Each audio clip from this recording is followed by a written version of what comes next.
Assalamualaikum warahmatullahi wabarakatuh. Selamat pagi, perkenalkan saya.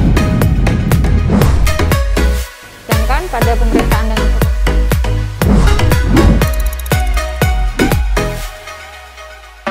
Untuk palpasi setelah kita melakukan sesi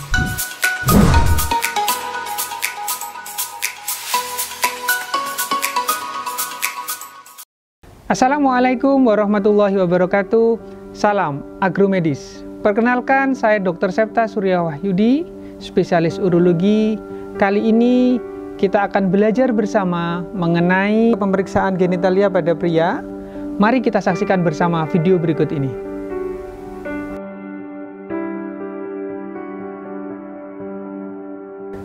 Oke, kita akan melanjutkan ke pemeriksaan genitalia pada pria. Kita awali dengan menyapa pasien dulu.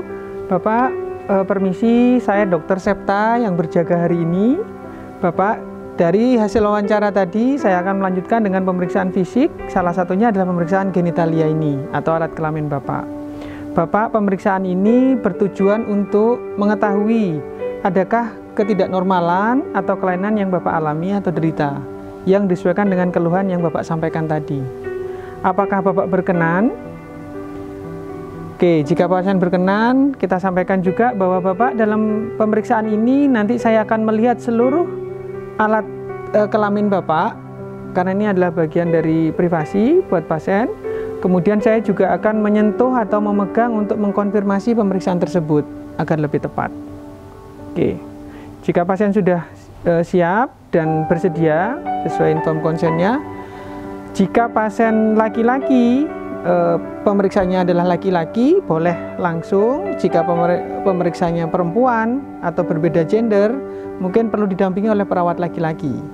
Pada pemeriksaan wanita adalah sebaliknya. Oke, jika sudah siap, kita akan siapkan alat. Alat yang perlu kita persiapkan adalah handscoon. Oke, kita dan senter. Kemudian kita mempersiapkan diri dengan cuci tangan.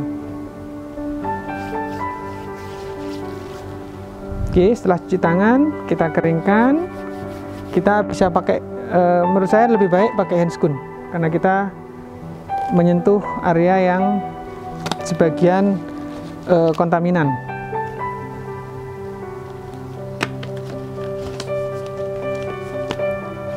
Oke Bapak, saya akan mulai pemeriksaannya. Kita awali dengan inspeksi, kita lihat dari keseluruhan area, mulai dari paling atas area pubis. Kita perhatikan di sini ada rambut pubis, kemudian kita lihat distribusinya, ada tidak kelainan, kemudian ada tidak vesikel, kita temukan mungkin infeksi atau gambaran ulkus atau lesi, precancer dan luka yang lain. Kemudian kita pindah ke bagian penis. Di bagian penis kita mulai dari yang paling depan, itu ada prepusium. Kita perhatikan prepusiumnya normal apa tidak, kemudian kita lihat kalau misalkan sudah pasien ini sudah sirkum atau belum, sudah sunat atau belum. Kalau sudah sunat, kita lihat juga bagian glans-nya, ada kelainan enggak, ada lesi enggak. Kemudian kita lihat bagian belakangnya juga. Kemudian tidak lupa kita juga memastikan bagian dari muara uretra. Ini bagian yang terpenting, kita perhatikan apakah betul muara uretra eksternanya berada di ujung. Kita lihat ada kelainan lain enggak, kalau misalkan di bawah apakah ada hipospadi atau saluran berada di daerah ventral, atau ada epispadia jika berada di daerah dorsal. Kemudian kita lihat, perhatikan apa ada korde atau tidak. Kemudian kita melihat juga di sini ada massa di bagian glans-nya.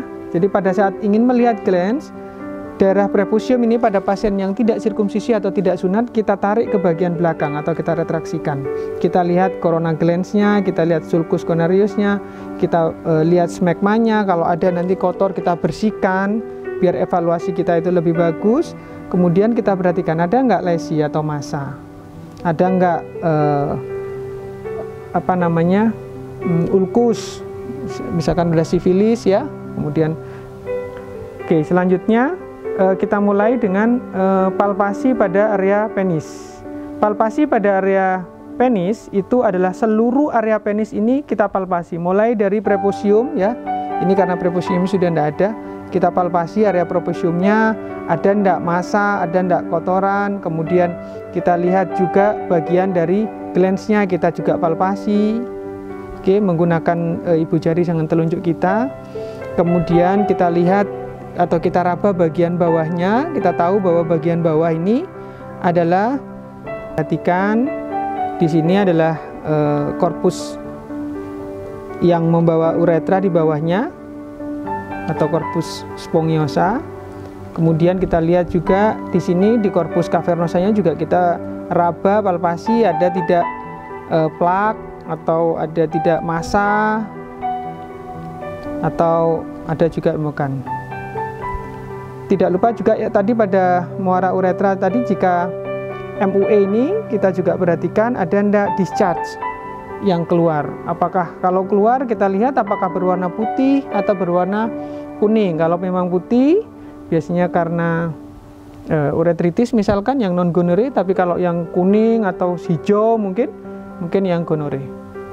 Oke, kita lanjutkan untuk pemeriksaan bagian dari genitalia pada laki-laki adalah skrotum. Oke, kita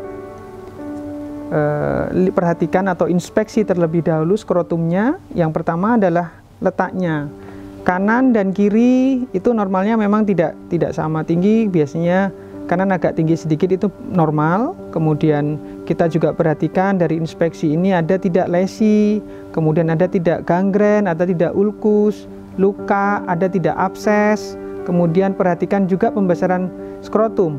Yang kanan dengan yang kiri sama tidak. Kemudian perhatikan juga bagian epididymisnya. Kalau misalkan membesar salah satu atau kosong salah satu, mungkin kita berpikir bahwa ada andescensus testis atau agenesis testis misalkan jika kosong.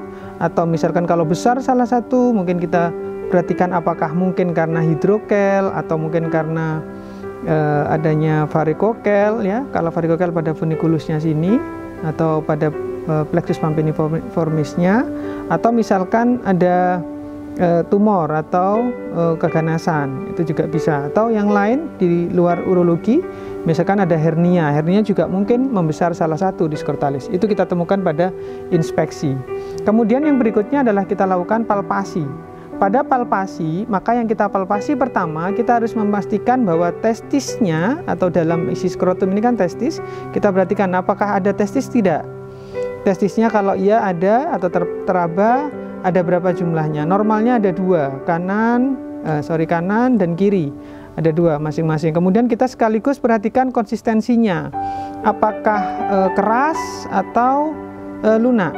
Nah, normalnya tidak terlalu keras ya. Normalnya tidak terlalu keras. Kemudian saat mempalpasi kita juga tanyakan ada nyeri tidak, penekanan. Kemudian jika ada nyeri, kemudian nyerinya daerah mana, mungkin kelenannya berupa ada orkitis atau ada epididymitis ya pada kondisi infeksi atau inflamasi. Kemudian kita juga perhatikan ada tidak gambaran torsiotestis ya. Torsiotestis misalkan dari sini kita lihat arahnya normalnya dari testis itu vertikal begini. Mungkin ada karena torsio kemudian dia harus ke horizontal salah satu, itu juga kita bisa temukan pada perabaan, tetapi perlu konfirmasi dengan pemeriksaan yang lain, misalkan dengan Kremaster test atau French test atau USG dengan Doppler. Kemudian yang lain adalah ada tidak hernia, yang tadi kita sudah inspeksi kemudian besar salah satu, kita curiga dengan hernia, kita periksa juga apakah ini bisa masuk atau tidak. Kalau perlu pasien kita suruh untuk melakukan falsafa atau mengejan. Kita lihat ada nggak perubahan pembesaran dari skrotum ini, dari testis ini salah satu. Oke, kemudian mungkin kita langsung masuk ke pemeriksaan transluminasi. Pada pemeriksaan transluminasi yang kita butuhkan adalah kita membutuhkan senter ya. Kemudian penerangan di sekitarnya, kalau tadi adalah harus cukup terang cahayanya, pada saat pemeriksaan transluminasi atau diaphanuskopi nama lainnya, itu kondisi daerahnya atau lingkungannya harus gelap. Jadi kita nanti menggelapi ruangan dulu, kemudian kita menggunakan senter. Terlebih dahulu ya minta persetujuan Bapak, ini nanti ada pemeriksaan tambahan, kita akan mematikan lampu ruangan ini ya, kemudian saya akan menyenteri buah jagarnya Bapak atau kantong skrotumnya Bapak. Jika Bapak bersedia, oke dok, silahkan. Setelah itu kita mulai menyalakan senternya. Kemudian kita hanya naruh saja di bagian posteriornya. Cuman kalau memang daerahnya kurang jelas, kita bisa lihat langsung begini kalau memang besar. Tapi kalau kita butuh digunakan corong untuk memastikan bahwa di corong itu kelihatan. Kalau dia positif, maka gambarannya itu cahayanya berwarna merah.